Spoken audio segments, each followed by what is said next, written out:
If you're an INTJ, you've probably noticed something strange. The people who steamroll everyone else, the charmers, the manipulators, the ones who always get their way, go quiet around you. They get careful. Sometimes they just leave. Most people assume that's because INTJs are cold, intimidating, hard to read. It isn't. What's actually happening is far more specific, and once you see it, you can't unsee it. Narcissists aren't annoyed by INTJs. They're not confused by them either. They are genuinely, structurally afraid of them because the INTJ mind breaks the exact machinery a narcissist needs to run. 7 reasons, and each one is worse for them than the last. This isn't a personality stereotype. It's a mismatch in how two minds are built. Narcissistic patterns run on a loop that needs 3 things: attention, agreement, and a reflection. Give a narcissist those 3, and they can go on indefinitely. Take one away, and the machine starts grinding. Now, picture the INTJ, the person who listens to a story and doesn't react, who asks one question 6 words long that makes everyone at the table uncomfortable, who forms an opinion about someone in the first 10 minutes, then quietly spends 3 months testing it. Carl Jung described this dominant function as introverted intuition, a mind that doesn't take the world in piece by piece, but builds a working model of it and then watches to see whether the model holds. That's not a quirk. To a narcissist, that's a threat detection system. We're going to go through 7 reasons narcissists are terrified of INTJs, and they escalate. The last one is why they usually leave first. Let's start with the one that surprises almost everyone. Reason 1. Flattery does nothing to an INTJ. Not a little, nothing. The narcissist opening move is almost always the same. Psychologists call it love bombing. An overwhelming wave of praise, attention, and mirrored interests delivered fast enough that you don't have time to evaluate it. Researcher Keith Campbell, who has studied narcissism for decades, found that narcissists are extraordinarily effective at short-term impressions. In a first meeting, they're rated more likable, more confident, more impressive than almost anyone in the room. That's the entire strategy. Get in fast before judgment catches up. But an INTJ's judgment doesn't lag behind. It leads. They already have an internal read on their own worth, formed years ago, tested privately, and not up for revision by a stranger with good eye contact. Compliments land on them like weather. Noted, not absorbed. So the narcissist runs their best material and watches the INTJ's face do absolutely nothing. And in that silence, they learn something frightening. Their most reliable weapon didn't fire. Most people take months to become immune to a narcissist. The INTJ was never susceptible in the first place. But immunity to charm is only the entry point. What the INTJ does next is the part narcissists actually lose sleep over. Reason 2. INTJs don't read people. They read patterns. Most of us evaluate someone moment by moment. Was that comment kind? Did they seem sincere? INTJs do something different. They collect data points and wait for a shape to emerge. A story that changed slightly the second time. A friend described his family in March and toxic in June. A generosity that always seems to arrive right before a request. This is introverted intuition, doing exactly what it was built for, taking scattered fragments and assembling them into one predictive model. Psychologists Paul Babiak and Robert Hare documented this dynamic in their work on manipulators inside organizations. Manipulation survives on compartmentalization, different versions for different people, and the quiet assumption that those people will never compare notes. The INTJ compares notes, alone, in their head, constantly. And here's the part that terrifies a narcissist. The INTJ usually says nothing. They just know. They'll sit across from someone, 3 moves ahead, while that person is still performing Act 1, and the narcissist can feel it happening without ever being able to prove it. Now here's where it gets more complicated, because this is the part even INTJs get wrong about themselves. Reason 3. An INTJ can be fooled. Once, never, twice. This is the part nobody says out loud. INTJs are not immune to narcissists. Plenty of them have been through it. The exhausting relationship, the boss who took the credit, the friend who rewrote history. Because that model-building mind has a weakness. If the early data is false, the model is false, and an INTJ will defend a bad model longer than most people would.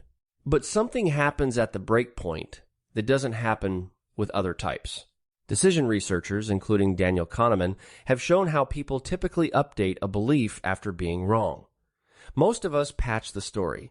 We keep the relationship and adjust the explanation. He was stressed. She didn't mean it. It was a bad year. INTJs don't patch. They rebuild from zero. One piece of contradictory evidence that can't be explained away, and the entire model of that person is thrown out and reconstructed permanently, usually in a single afternoon. Which means there's no second cycle. There's no hoovering an INTJ back. The door doesn't get slammed for drama. It closes because the file was updated. And this next one? Almost everyone around the INTJ gets it completely wrong. Reason 4. The smear campaign doesn't work, and nobody can explain why. When a narcissist loses control of someone, the next move is predictable. They go around them. They talk to the friend group, the family, the team, and rebrand the target as unstable, cold, difficult. It usually works because most people quietly check their own opinion against the room. We know exactly how strong that pull is. In the 1950s, psychologist Solomon Asch showed people a line and asked which of 3 lines matched it, while a room full of actors gave the obviously wrong answer. About 3/4 of participants went along with the group at least once against the evidence of their own eyes. INTJs are some of the worst possible subjects for that experiment. Their reference point isn't the room, it's the model. So when the whispering starts, an INTJ doesn't panic about their reputation. They make a quiet note that this person is now running a campaign, which is simply more information about them. The narcissist's most powerful social weapon lands on the one person who doesn't check the room before deciding what's true. If you're the kind of person who watches this happen and thinks about the mechanics underneath it, not just who was right, but why the tactic worked, then you're already thinking like the people this channel is built for. It would mean a lot if you hit subscribe. Real psychology explained properly every week. And hit the bell, because Thursday I'm releasing INTJ versus Narcissist. Part 2, what actually happens in the 6 months after an INTJ cuts one off. If this one is landing, that one will hit harder. Reason 5. When an INTJ goes quiet, that isn't avoidance, it's a decision. And this is the part nobody talks about. Most people escalate when they're wronged. They argue, they explain, they demand acknowledgement.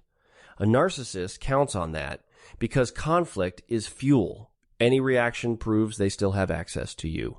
The INTJ does the opposite. They stop supplying. The replies get shorter, flatter, more procedural, no emotion to feed on, no opening to argue with. Abuse recovery specialists call this gray rocking, becoming so uninteresting that the other person loses the will to engage. For an INTJ, it isn't a technique they had to learn. It's what they naturally do once they've concluded a conversation has no upside. But here's the cost. That silence isn't peace.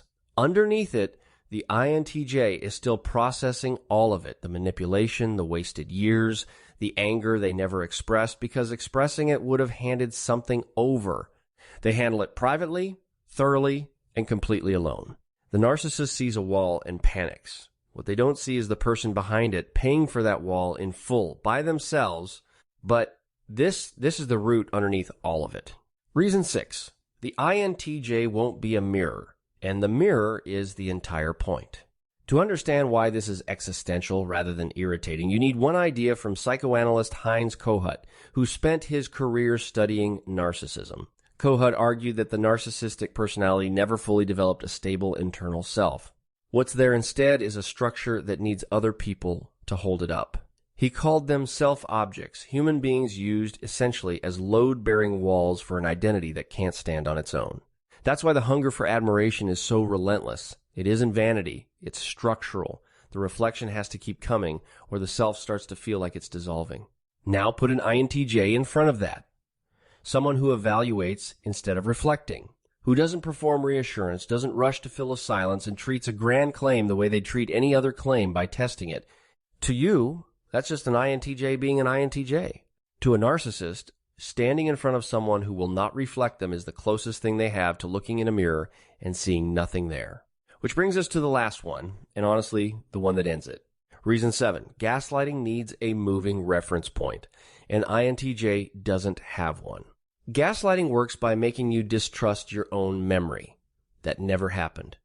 You're remembering it wrong. You're too sensitive.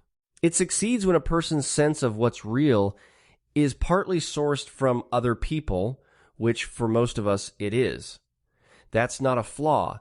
It's how social animals stay calibrated. But an INTJ builds understanding the way an engineer builds a bridge from first principles, from evidence they gathered themselves, in a structure they can walk back through step by step. Jung's framework calls this introverted intuition paired with extroverted thinking and internal vision checked constantly against external logic. So when someone tells an INTJ that last Tuesday's conversation never happened, there's no wobble, there's a check, and the check either passes or it doesn't. You cannot rewrite a history that someone kept their own copy of. That's the real reason. Everything else, the immunity to charm, the pattern reading, the silence, comes from the same source. The INTJ carries their own reference point, and a narcissist cannot operate anywhere that reality isn't up for negotiation. So the next time you watch someone charming go quiet and careful around the INTJ in the room, you know what you're actually watching. You're watching a person who can't be flattered, can't be confused, can't be turned into a mirror, and can't be told what they remember. Not because they're cold, because everything they believe they built themselves and the things you build yourself don't come apart when someone leans on them. That isn't armor. That's architecture. Now, if that landed, there's one question this video didn't answer. What happens after what an INTJ actually does in the months following the moment they cut a narcissist off, and why it's colder and more final than anyone expects? That's INTJ versus Narcissist, Part 2, and it's on the screen right now. Go watch it next.